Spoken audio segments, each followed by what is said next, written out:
Happy Mother's Day मम्मा and दादी और मेरी सारी माओ को, जो भी लोग मुझे माँ जैसा प्यार करती हैं उन सबको हैप्पी मदर्स डे। और इस मदर्स डे पे मुझे मम्मा से ज़्यादा अपनी दादी की बहुत याद आ रही है कि आज के 3 साल पहले आज के ही दिन मेरी दादी हॉस्पिटल में एडमिट थी और मुझे हॉस्पिटल जाने से बहुत डर लगता है, बहुत बहुत ज़्यादा। मेरा कोई अपना भी हॉस्पिटल में होता है ना, मैं जहाँ तक होता है मैं घर पे रोऊंगी, चिल्लाऊंगी, बहुत वो करूँगी, पर मुझे हॉस्पिटल के नाम से ही बहुत डर लगता है। तो फिर मेरी दादी बोलती थी कि बेटा देखने आ जाओ, मेरा हार्ट का ऑपरेशन हुआ था।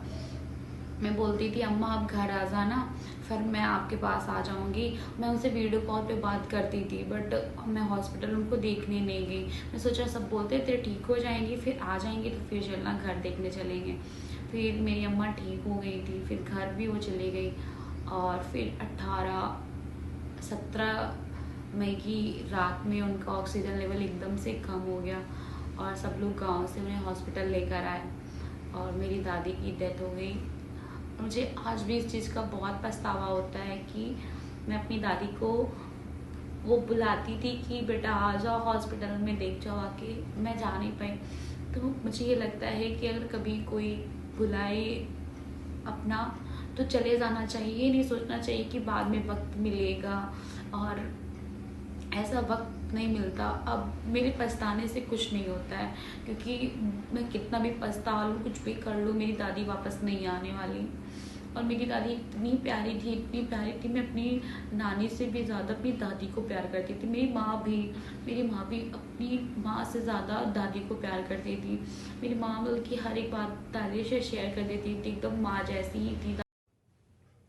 अब मैं ये सोचती हूँ कि दादी अब जहाँ भी हैं खुश रहें और अपना आशीर्वाद हम सब पे ऐसे ही बनाए रखें। आप हमेशा मेरे साथ रहें और जब भी मैं जन्म लूँ तो आपकी पोती बनूँ और आप हमेशा मेरी दादी बनकर आएँ इस दुनिया में। अम्मा मैं आपको बहुत मिस करती हूँ, आई रियली मिस यू। मुझे पता है कि आप भगवान जी के पास हैं और आप भी भगवान ही हैं मेरे लिए। मेरी दादी मेरी भगवान है और मैं अपनी दादी को बहुत मिस करती हूँ। आई होप सबकी दादी सबके पास हो और सब अपनी दादी से वक्त निकाल कर बहुत सारी बातें करें, बहुत सारा टाइम उनके साथ स्पेंड करें, उनका बहुत सारा ध्यान रखें, केयर करें, वो जो भी बोलती हैं कर दिया करें।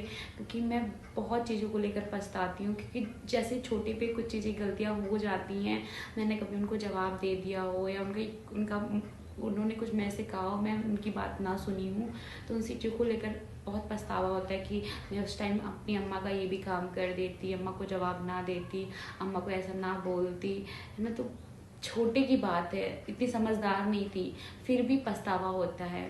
अब अम्मा नहीं है ना, तो अम्मा की बहुत अच्छे से कदर पता हुआ है कि अम्मा क्या होती हैं। जब भी मैं अपने घर जाती हूँ तो फिर जिस रूम में मेरी दादी ज़्यादा रहती थी, जिस चारपाई पे मेरी दादी लेटती थी, मैं उन सबको बहुत गौर से देखती हूँ और सोचती हूँ कि क्या मतलब कि अब कभी दिखेंगी नहीं क्या, मैं उनको ढूंढती रहती हूँ। जैसे मैं अपने यहाँ घर पे रहती हूँ तो मुझे लगता है कि मेरी अम्मा हैं, गाँव में हैं, पर जब मैं गाँव जाती हूँ तो हर पूरे घर में मैं उनको कहीं ना कहीं ढूंढती रहती हूँ कि मुझे लगता है अम्मा उस वाले रूम में है, ऐसा करके।